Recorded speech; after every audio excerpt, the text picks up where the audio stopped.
Please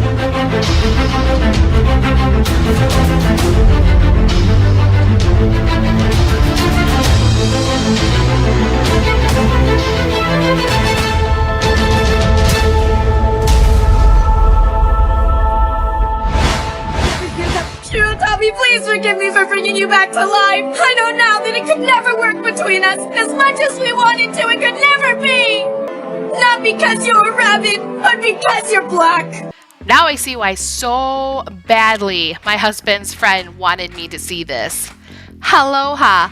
Welcome to Cyntillating Reviews, and tonight we will be reviewing Ghost Stories. A big thank you to everyone. This video is a 200 subscriber special, and I can see how this would be a very special video since Ghost Stories is a one-of-a-kind and a rarity that gets dubbed by an actual dubbing company.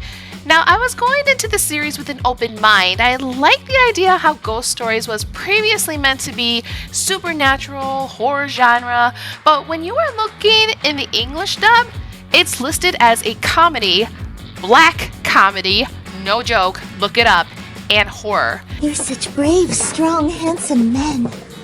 Have you accepted Jesus as your personal savior? No, I'm Jewish. Huh? I think she's right. You are retarded. Think of a big black man chasing you! Well, he's not racist. I guess not. He's only 0.2 seconds faster.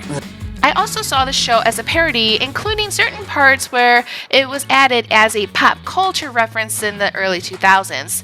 The show scored wonderfully on Crunchyroll's rating 4.8 out of 5.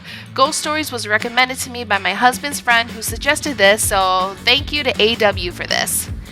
Ghost Stories is based as a series where each episode is supposed to be like a scary story where the students are in elementary school and reside in the school is a book that was left behind by the main character's mother who sadly passed away.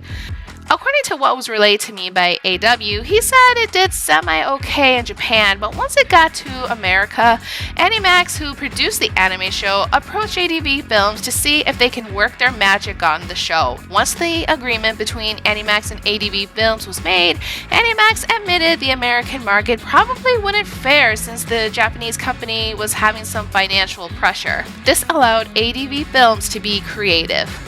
And I ain't sarcastic when I say this either. The cast was given free range to input the story as their own. The dubbing company basically was told to do whatever you want, and so they did. In accordance to the contract, there were 3 rules. Do not change the names of any characters, including the ghosts in the story. Don't change the ways how ghosts were killed, as they were based on Asian legends. And do not change the episode meaning. If we want to add a 4th, they say do what you want to make the show a success. The original script to the story was thrown out, giving whole new enterprises of the story and the characters. We have a list of characters, including but not limited to Satsuki Mayanoshita, who is the main protagonist of the story, and she is the daughter of the woman who created the Ghost Diary. Her brother Kechiro, who is dubbed and quoted, and I apologize for using the incorrect terms, if this is the incorrect terms, a small mental delay that you can kind of see and hear based on the story. Momoko, who is a very religious girl. Hajime Aoyama, and Leo Kakinoki. And let's not forget the cat. The cat is a very important part of the story. Within the first episode, the students meet a demon, Amanojaku, whose soul was trapped into Satsuki's and Kichiru's cat, and he kind of pops in like once in a grand while in the middle of the series. He came in a lot at the beginning, on and off a little bit in the middle, and he finally showed up at the very end of the series. Ghost Stories, I feel, gave inspiration to Little Karibo's Yu-Gi-Oh! Series, Team 4 Stars Dragon Ball Abridged, and my favorite Abridged series, Hellsing Ultimate Abridged. Greg Ayers, who voiced Leo, said a lot of ad-lib lines were used in the tone of the episodes depended on who got to the studio first. The show did mock some celebrities for brief moments such as Lindsay Lohan, Christian Slater, and fourth wall breaks, evident random improv moments.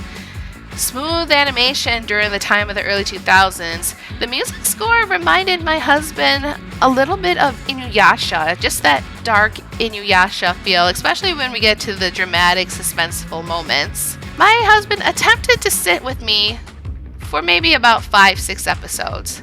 Of course, for all of you, I did my best to stick for the entirety of the series. After 7 episodes, I felt like we were trying just a bit too hard. It was hard to keep interest going for the show. I'm not sure if it's because of the genre style not matching with what I like. I have no doubt this does deserve a cult classic title, despite anime fans during the time hated the show and the dubbing, but soon decided to give it the chance they deserve. I'll be quite honest, if they kept the lines the exact same from Japanese sub to English dub, trying to keep the scary factor, and if I discovered this as a little kid, it would have had me pee in my pants. I would have to rank Ghost Stories maybe a 3.5 out of 5. This series I would watch just one time. It's not, oh my god, it's so amazing, but it was enough for me to continue towards the end, and I can finally cross this off my list. Once we got to the very last episode, I can tell nobody was trying anymore. It was definitely full of ad-libs, random moments, and it just kind of fell all the way down. No breaks, no stops, no nothing. We're just going to drop. I think a little bit the anime voice actor said, okay, this is the last episode. Let's just do whatever the hell we want. According to AW, he's like, do you want to see the most awful dubbed anime? Here you go. Ghost Stories was very top. I have heard of Ghost Stories, but I've never seen any episodes until this moment. But I can say, if you kind of want like on weird slapstick comedy, you can go for Ghost Stories. I really wouldn't suggest it myself, unless you just want like very strong parody, stupid parody, and if you can take insults lightly, it's for you.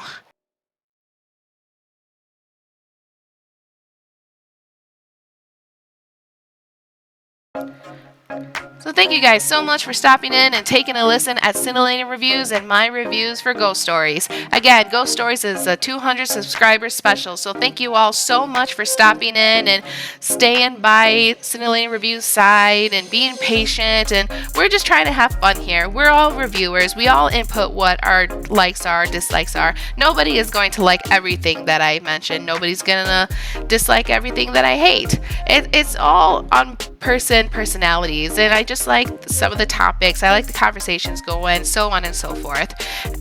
So what did you think of Ghost Stories? Let me know your thoughts down below. Did you discover Ghost Stories during its prime time, or did you catch it later like I did? Like this video, subscribe to Cyntillating Reviews if you haven't. Help me make it grow. I want to see something come out of this. Share this video too. It would be nice to know exactly what other people think about Ghost Stories.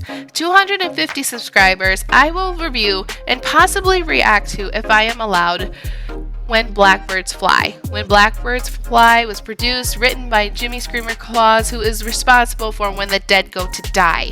And this is going to be one very trippy movie, I'll tell you that one.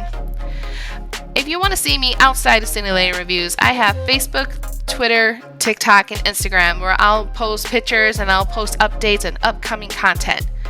Too many people have lost their lives, and too many of my family members and friends have been affected by this. The vaccines are out for those that truly need it, and until it is our turn, our simplest prevention is our biggest protection. Please take care of yourselves as you practice social distancing, washing hands, and staying at home. Let's try to make the world better by starting to make us better to reduce the spread of COVID-19. See you later on another day.